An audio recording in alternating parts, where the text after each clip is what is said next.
Okay, so after reading the article, When Good People Do Bad Things, I thought that it had a really like profound meaning, but I don't know if it would apply to me personally because I think I have enough willpower to keep my individualism while still being in a group. So do you think to yourself personally you could still act as like your own person? Well, I mean, I think willpower is an interesting thing because it's something a lot of people don't really know the scope of what they have with willpower. Because even people who say they have a lot of willpower tend to be in situations that require willpower not actually have enough. So it's kind of like you don't know how much you don't know kind of thing? Yeah. And what a lot of people struggle with is that they feel that if they don't conform to this large group and try to stay out of it, they'll be judged. And that's a certain like kind of mental barrier that some people have, blocking them from increasing the amount of willpower they have to stop them from doing all these things. So basically they end up following the group because they're afraid of being judged and not liked by everybody else. But why can't the group conform to do something good and then everyone would conform to it and it would be amazing? Well, why does it have to be bad? Well, that could be because of the fact that one person in the group obviously doesn't always want to do the right thing. So they get one person to join them on doing one bad thing, which then convinces another, and it just spreads throughout the group, making them all do one bad thing. So they like follow the leader, pretty much? Yeah, because in every group there's almost always a leader. Even if you don't think there is one, there's always one person who sort of sets what everyone else is going to do in that group. That makes sense. Do you think could you think of an example of that? Well, one example I can think of, at least for group conformity, would be the ASH experiments we talked about earlier this year, where it was shown that people, when presented with the group, even when presented with wrong information they knew themselves was to be right, would conform to the group to do something they knew was wrong just because they were in a group. They felt like the will of the group, the mind of the group was better than the mind of the individual, even when that was very clearly not the case. So they felt it was like more important to conform than to be right, kind of? Yeah, and we can sort of bring this back to the mob mentality when good people do bad things, because when good people do bad things, for example, in mobs, like rioting mobs that are looting, each individual might think to themselves, they step back to think that this situation is wrong, they shouldn't do it. However, in the moment, they think, well, if the rest of the group is doing it, then it can't be that bad. So going off of what Spencer said, in the book Lord of the Flies, there's 6 boys in an island, and in the group they choose a leader. And wasn't that, even though each fellow members disagree with what that leader wants, they end up doing it. For example, the leader ends up actually he ends up killing one of the people, and all the boys, even though all the boys hate it, one person other than actually liked it, so they also ended up following him. So they felt like they were afraid of being judged by everyone else. So it created this sort of barrier from moral prohibitions that they would not really fear. So then there would be like a fear of judgment or ostracism? Yeah. A fear even strong enough to, like you said, kill a person? Yeah, people. Yeah. Wow. And I guess that kind of agrees with like what Spencer said, because rioting is no joking matter either. You're breaking buildings, doing vandalism, stealing stuff. At least somebody's gonna get hurt. Yeah, and I would assume that all those people in the book were at some point a good person, and since they're on an island, they sort of have to make those decisions to do those bad things, whether they liked it or not. Yeah, there's no running away from an island, right? Yeah. But I guess you could swim away. So we need to figure out how we can mentally swim away from our mental islands to learn how to break free of the group. So can you ignore judgment? Is that a thing you can ignore, or is that like ingrained into our biology? I believe instead of trying to swim away from judgment and all this stuff in general, we should just learn to just accept it in general. Because once you accept it, then you'll learn basically just to not really care about it. Rather than just putting it to the side, you can just accept and absorb all of it. That is, however, harder for some people than others, because some people are so focused on their personal being rather than just I am who I am. I don't really have much thought on what you have to say about me because I like what I'm doing. So like kind of to each their own. If you can ignore the problem, if you're strong enough to do that, Yes. then go for it. But if you can't, you kind of have to. That still sort of goes back to willpower, how like you need to have the willpower to be able to say, I don't really care what you think about me. I'm myself. Elijah, do you think you could swim away from a problem like that? Well, going back to the happiness hypothesis, we learned that the will is not usually as strong as the other forces that drive your subconscious. So I don't think I'd be able to swim away. Who is to say that the other forces don't want you to swim away either? What if the id wants you to swim away? Why can't it? Well, that's because the id is focused on your personal well-being. So and it's sort of like what you want. So if your id doesn't want you to swim away, then it's probably not going to let you. Mm-hmm. Anything to add, Spencer? Okay. Well, what I was thinking, like swimming away from the island, the reason some people might not want to swim away from the island is because judgment is not always a bad thing. It's not always optimal to only consider what you think about yourself and not care what the group thinks. Because even though there are times when the group does lead people to do wrong, there are a lot of situations where group measures can lead people to do a lot of good things. Like, for example, like volunteer groups, the Salvation Army or the Red Cross, they constantly keep helping people in charitable ways because they're part of a group. Each member does their own part. And maybe like a single person in that group, if there weren't those groups out there, might not go out and say, I'm going to give food to 100 homeless people today. But because they're part of a group, they have the group mentality. They feel like they're part of something bigger, so they have more motivation to do that thing. So this paradigm is seen in like even both good groups and bad groups, and it's hard to tell the difference from within the group itself. So the thing is, in a good group though, most of the time, most of the people in there come with good intention. But for example, in a mob, in an actual angry mob, even though a person may come with good intentions, like for a peaceful protest or something, after like a bit, they'll get converted to part of that angry mob and start vandalizing, looting, and all that stuff. But when you come in with the intention into a mob of a good thing, and the mob's intention overall was already a good thing, then you will add on to that. But if you try to go into something that's always been something that's angry, destructive, and overall just bad, then it could probably just convert even them to become bad too. Well, I feel like the reason they become bad is because like one person joins in and they have a bad intention and they instantly become threatening to everyone else in the group. So with everyone else in the group feeling threatened, they feel like they have to follow, or else they will get a worse punishment than what would happen if they followed that person instead. Yeah, you couldn't really punish people into having a good time, could you? You could scare people into conforming to their will, but what if your will is good? That won't be scary. It won't work. So I think like when Neil was talking, I was thinking of a good example of the riots in Charlottesville. How he was talking about an angry mob, how it's intentionally angry. Like that in of itself was very morally challenging. And of course it was more prone to having like disaster strike, which it did, like multiple people died. But then a counterexample would be like the civil rights movement that wasn't intentionally angry.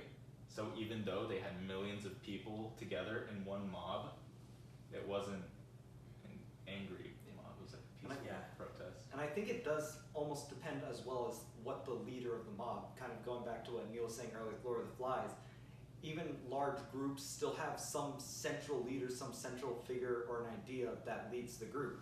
And for example, in the civil rights movement, it was often led by people like Martin Luther King Jr., who believed in peaceful protests. So the group started out with peaceful intentions, and by the time someone maybe with bad intentions tried to come into the group and pervert the group's intentions, the group was already too big as a whole for that one person to matter. However, if a group's small and it starts off with one guy like creating a group of angry people, that group of angry people is going to collect more and more people around it, and no one's going to be able to stop it once it gets going. So it's sort of like a snowball effect. Yeah, I could see that. So, if I understand you correctly, you're saying that a group of individuals oftentimes represents the ideas of whoever their leader is, but the article states that most of the time when people are together, bad things happen. So do you think that for the most part, like the individual's intentions are malevolent by nature? Well, it says groups create important social institutions that an individual cannot achieve by alone.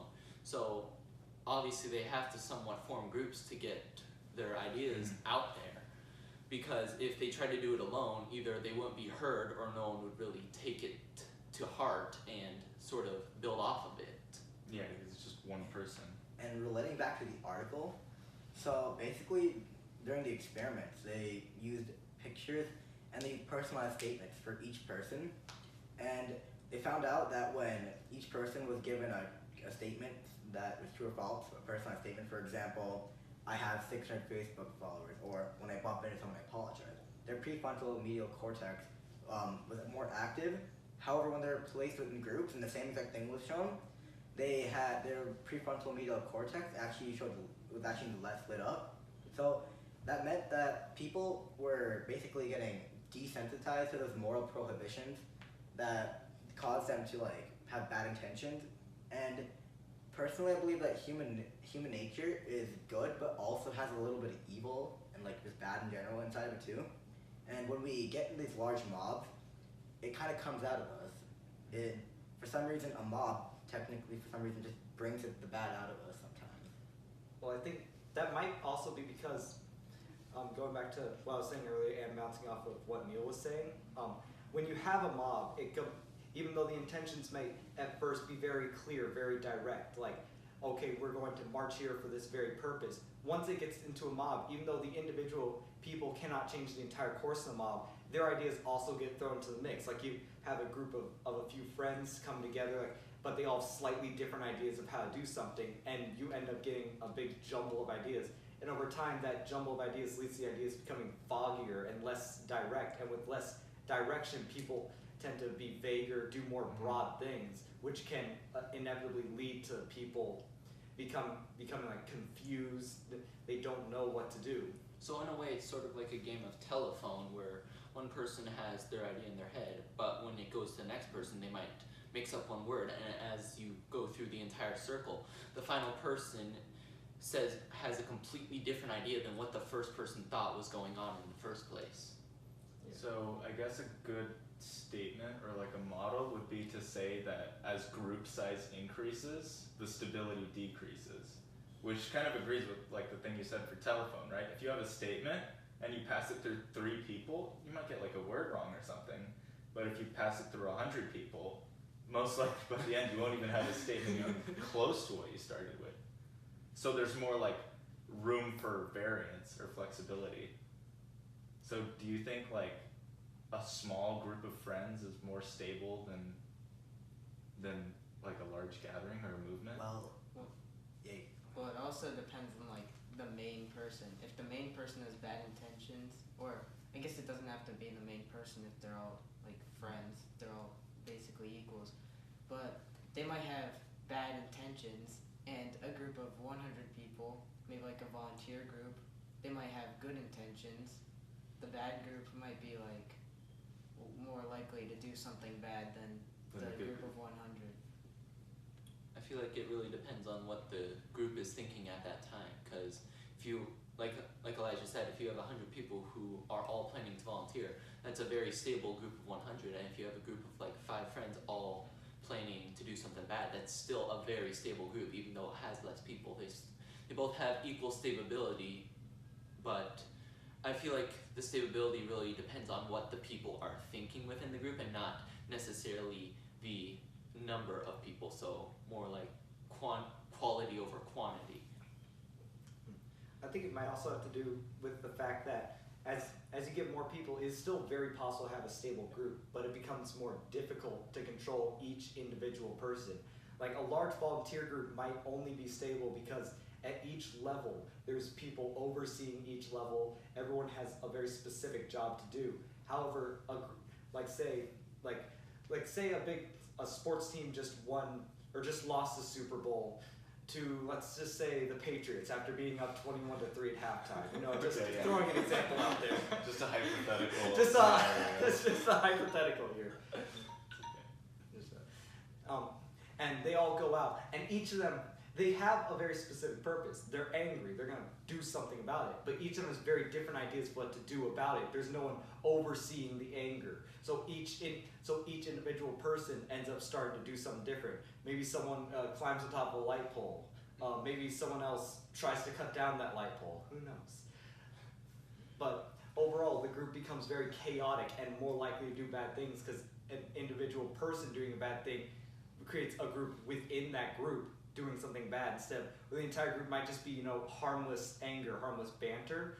Maybe a small section of that group suddenly grows larger because one person has a different ideology and the group isn't controlled enough to keep everyone under the same thought process. So it would be considered like a chain reaction to where if one person does it, then eventually the whole group will devolve into what was it, a riot? Didn't they have a riot when they lost? I'm pretty sure they had a riot. I'm pretty sure, yeah. I thought this was hypothetical. They had a hypothetical. Hypothetically, when they lost, let's just say it looked like they were about to riot. It looked like when General Sumter went through.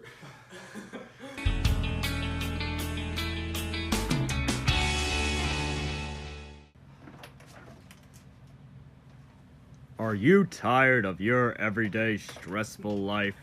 Yeah. Then try Abcadril, a revolutionary new medicine that allows you to live a stress-free existence. Wow, thanks Abcadril, but how does this amazing product work? Abcadril works by blocking off the emotional receptors of the brain, turning you into a carefree, lifeless zombie barely even capable of sentience. Wait, what? Side effects may include nausea, drowsiness, dry mouth, vomiting, upset stomach, ulcers, blood clots, internal bleeding, external bleeding, loss of consciousness, loss of memory, insomnia, narcolepsy, headaches, heartburn, softening of the bones, hardening of the blood vessels, ticklish ribs, loss of balance, bloodshot eyes, sore throat, messy pants, severely untrimmed toenails, large rash, dyslexia, shrinking of the teeth, and death. The statements made in this advertisement have not been approved by the FDA, FBI, or WHO. Ask your doctor if Abcadril is right for you.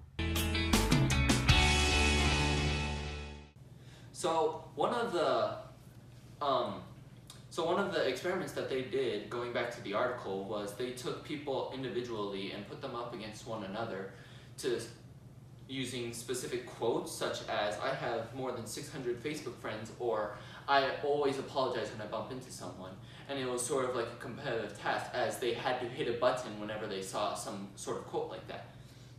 And then they did it with people in groups, and they found that people were a lot more aggressive in this competition when they were in groups, such as in the article, each subject was asked to select photos that would appear with the published study from a set of 4 photos apiece of 2 teammates and 2 members of the opposing team. The subjects were with suppressed medial prefrontal cortex actively chose the least flattering photos of the opposing team members, but not of their own teammates.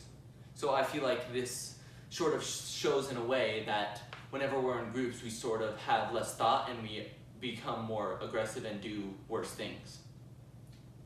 So what you're saying is basically they conducted like a social aptitude test, and they experimented on people while they were individual and versus when they were in a group.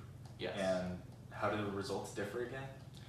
It's found that when in a group that the people became more aggressive towards the other group and like it said, chose the less flattering pictures of the other group, so it made them look better. So groups make you aggressive? Is that something you can agree with? Do groups make you aggressive? I would say sometimes being in a group gives you the feeling of an us versus a them. And that basically, it kind of makes you feel obliged to feel aggressive towards them, quote unquote them, because you feel like they're different and you need to be aggressive towards them for some reason. So kind of like a patriotic feeling? Yeah, good versus evil, patriotic, yeah.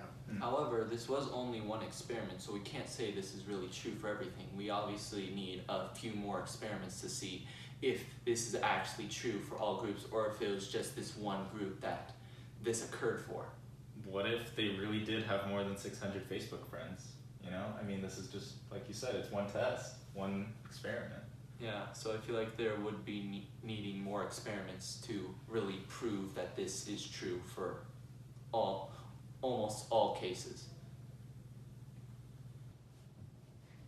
That's really interesting, like pointing out the limitations of the article, because I mean, this is just like a set of 15 paragraphs. How much can it tell us? But how does that affect us in real life?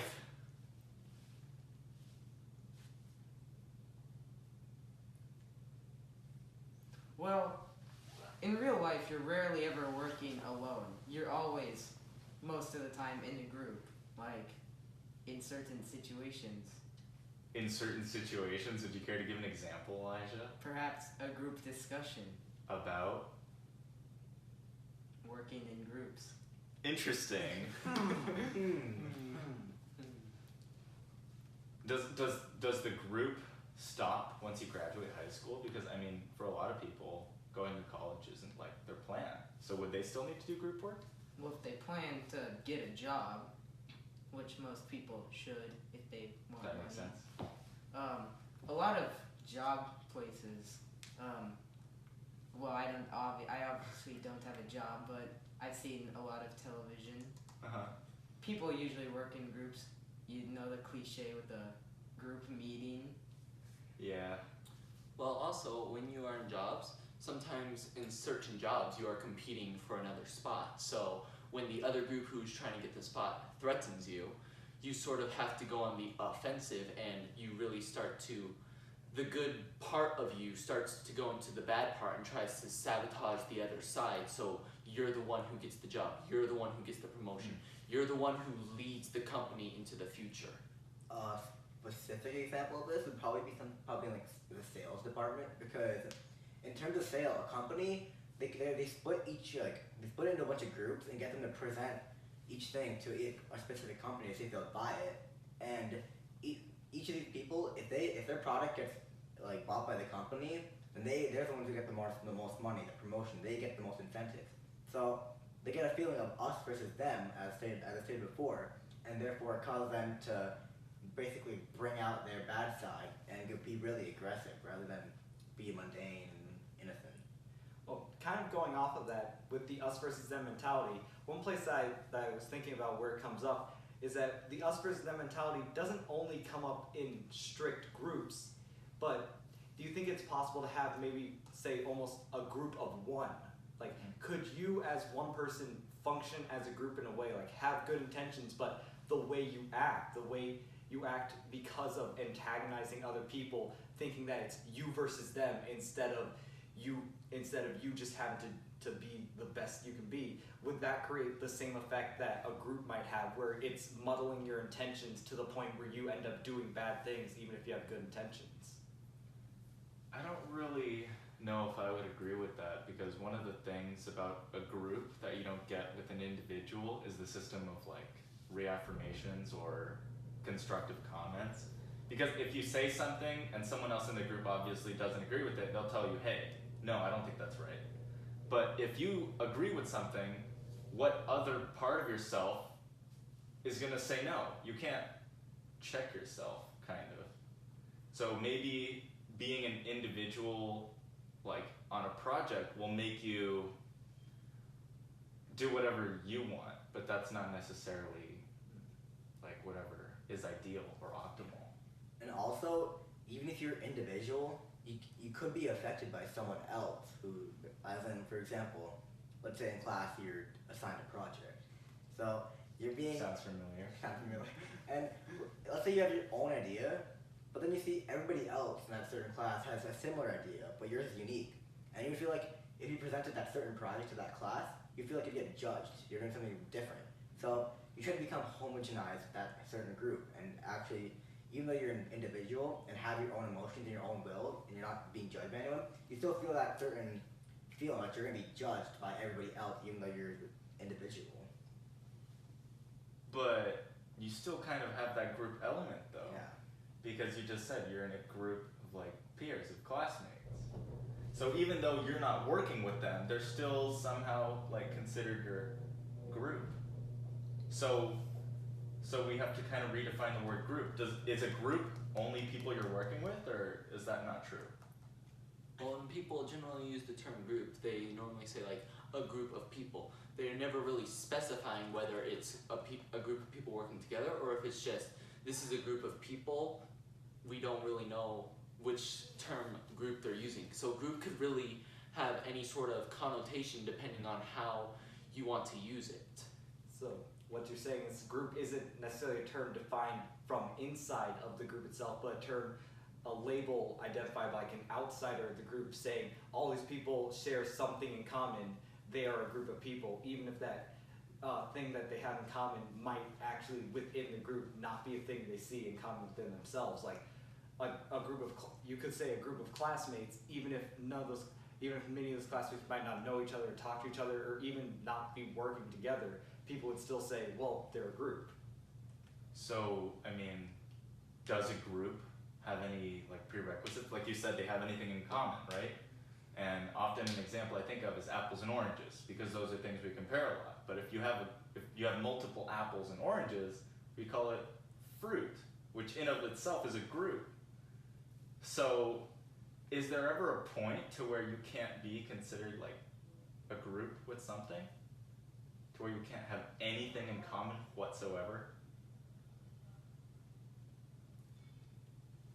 Why can't I put Neil and the couch that we're sitting on in the same group? Well, I believe we almost associate groups with things that are similar to each other. For example, like, we don't pair a human with a couch because we consider a couch to be inhumane, inanimate. Mm-hmm. But we would pair a couch and a chair together because they're two inanimate objects that are used to be sit on. So that's what they're similar. So that's where the similarity pops up. So it has to be like within reason. Yeah, within reasonable similarities. Okay.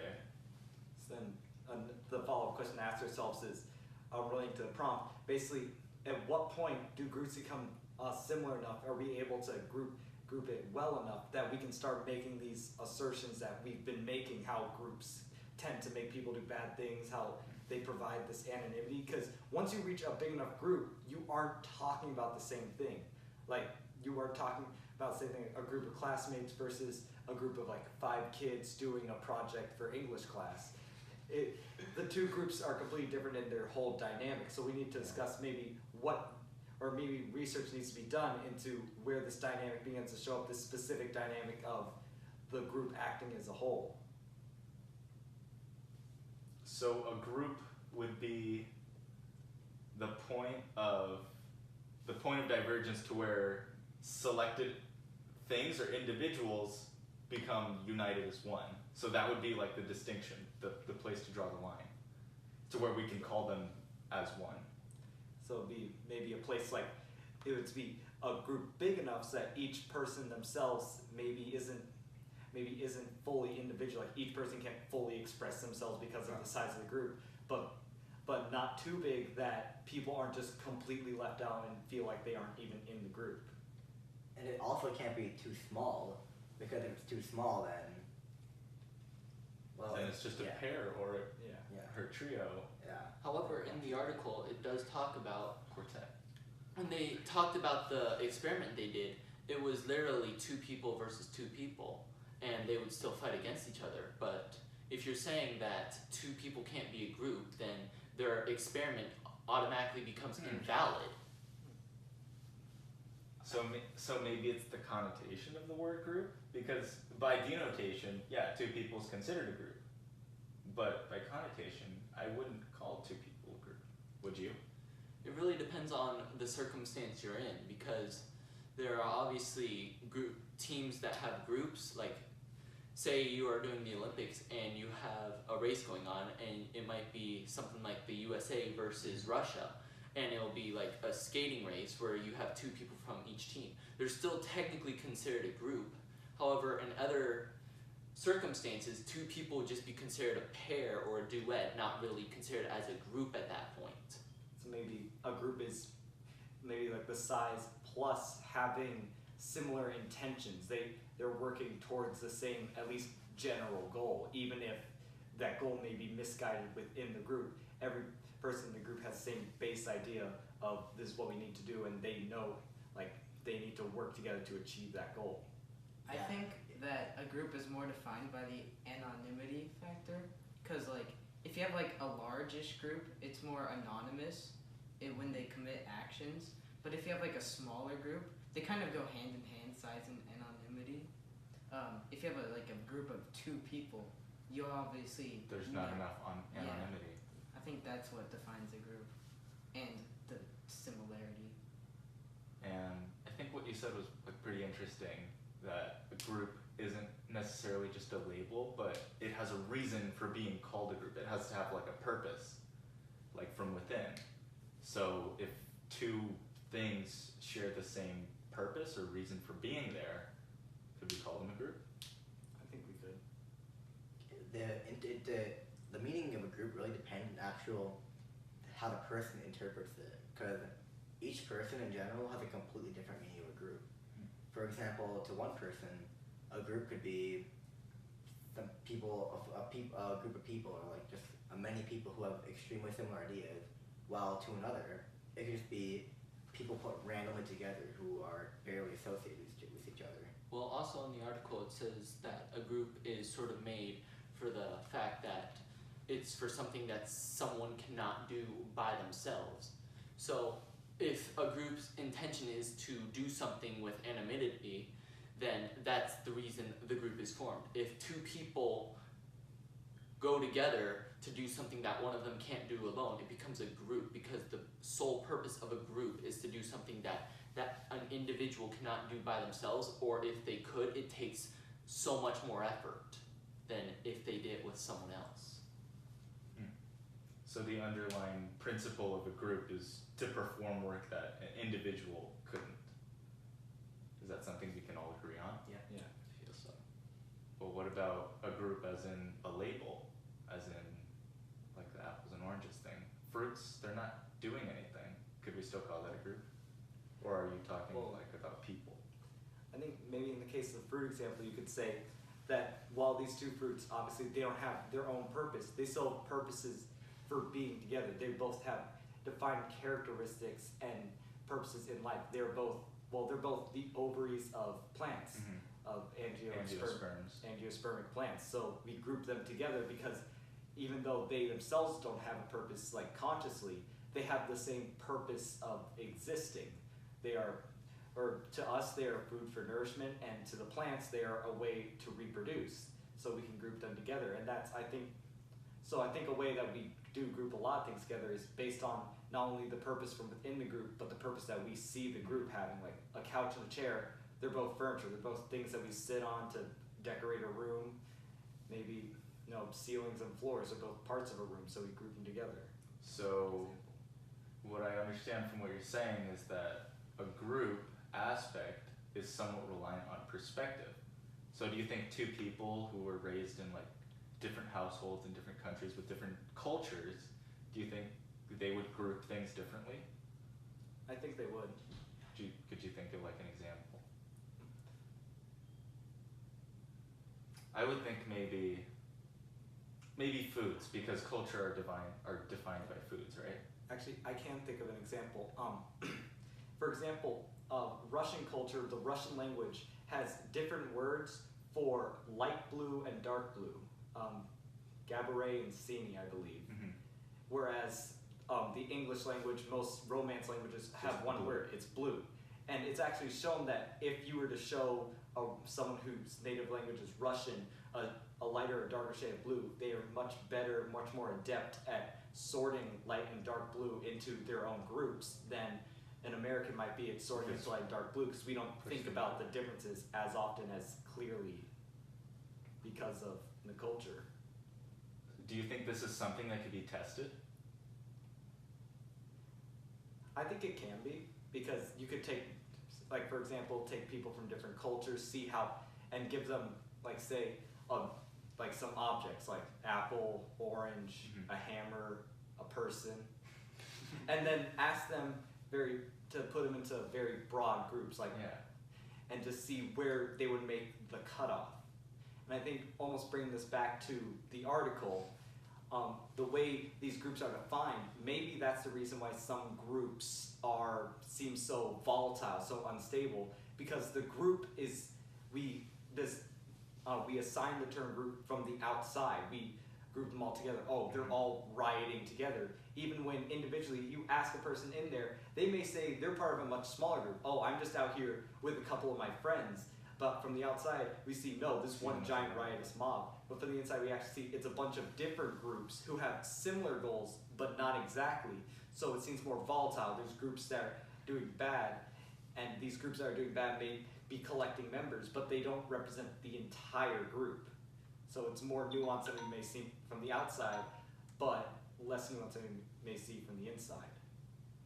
So maybe it's not necessarily that all groups tend to do bad things, but instead that all groups large enough are misrepresented by those smaller groups that do those bad things. Like all groups large enough inevitably begin to break off into smaller groups. Like even the order groups that we were talking about earlier, Salvation Army people, it's still broken off into smaller groups. The groups are more closely held together by supervisors, people talking within those groups.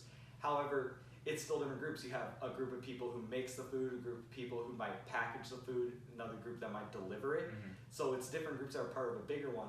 The only difference is that these groups are not volatile because they're being held together outside of the groups. There's a common bond holding those groups together because of people that are not part of those groups but are part of the larger group. Of the Salvation Army. Yes. Then a way of stopping people from becoming all chaotic in a mob mentality, chaotic and turning into a riot, would be to organize it into different types of levels to keep everyone in place, and which would then basically prevent even any riot from happening, and therefore stopping all these negative aspects of group. So I feel like that's actually why people sort of get aggressive in the first place, because they are trying to make their own levels. Like if you think about at school, the more popular ones are trying to sort of push down the people who aren't as popular, so they have their own system as the people at the low act this certain way, while the people at the top, the more popular ones, are the ones that everyone looks upon to become.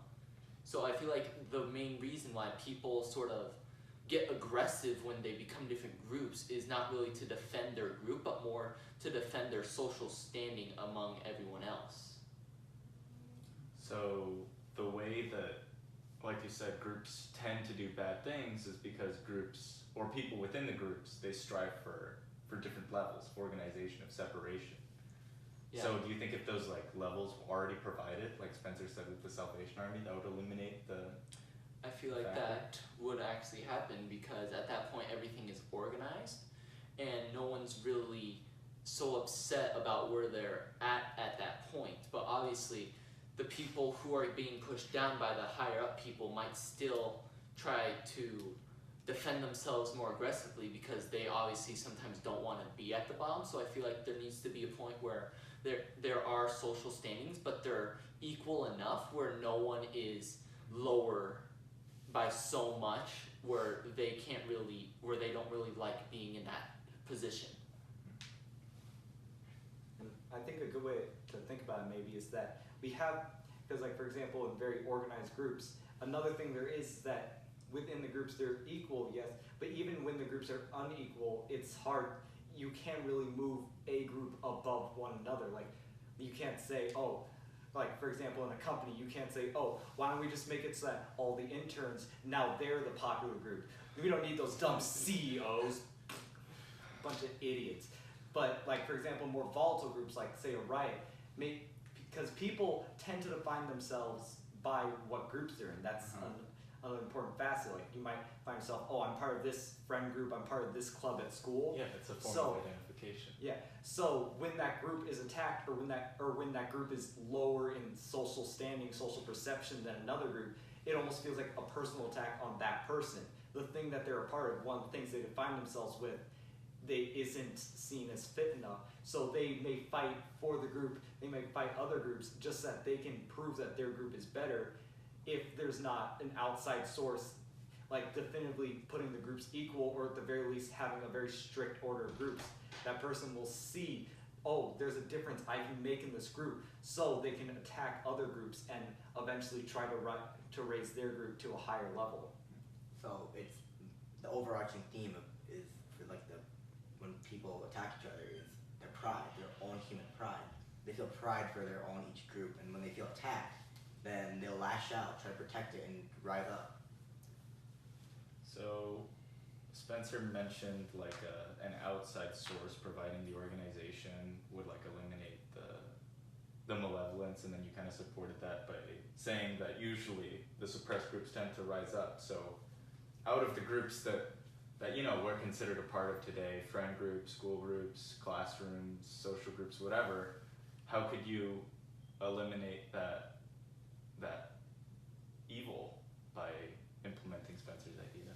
I don't really feel like that there's an actual solution to completely eliminate that evil, because obviously some people just click with other people easily, while other people find a much harder time clicking with them because their rapport with them is very off-center, that it's just really hard to get them to connect. So I feel like there could be a possible way of suppressing that to a point where it's much easier for these people to connect. I don't have an exact example right now, but I don't feel like there's an exact way to completely eliminate it, because that would take a lot of effort, and obviously everyone is different, so it would be extremely hard to find a way where everyone has the same group. And a problem that would probably arise out of suppressing people who have the more evil desires would be that over time they would feel like they would start getting even more hurt, and their anger would just keep boiling up to a point where instead of being suppressed and keeping to themselves, they would just lash out, and therefore it would just cause all the structure to completely fail. So maybe in like a school group like this, do you think assigning roles or order or strict rules, do you think that would make things go smoother or not? I feel like that'd be dependent on the person as well, because some groups, they don't really need roles because they work so well together that it's like, all right, we know what we're doing. We don't really need you doing this, and you doing this.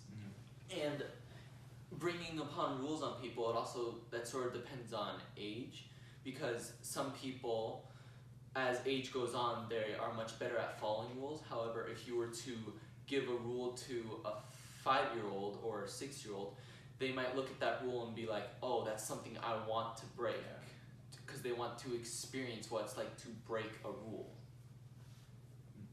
And I think another thing to consider is when you have groups, I think I'm gonna just use like a friend group example here, cliques in school.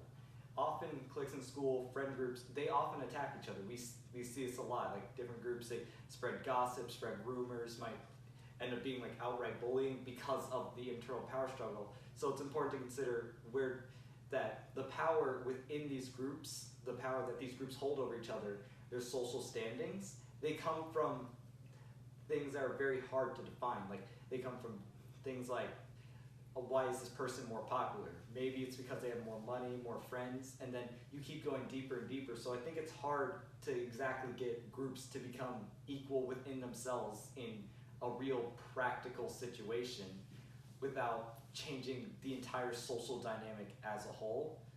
So I think maybe the more reasonable question to ask is, how can we get these groups that are different in power and have these different power struggles, how can we create maybe some sort of peace, some levity between them, so that they can all work together and not create this sort of battle with each other?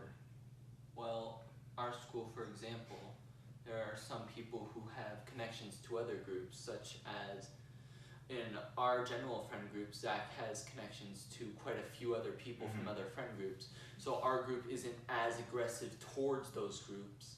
However, if there's a connection that we don't have, that could pose us to be more aggressive. So I feel like if we have a few people connecting to each other group, it becomes a lot harder for the groups to become aggressive towards each other, because if they attack that one group, they're also attacking that person they have a connection to. So So I guess one possible solution to this would either be provide order or provide an intermediate connection to like prevent good people doing bad things. Yeah, Is that something we can all agree on? I think so. Yeah.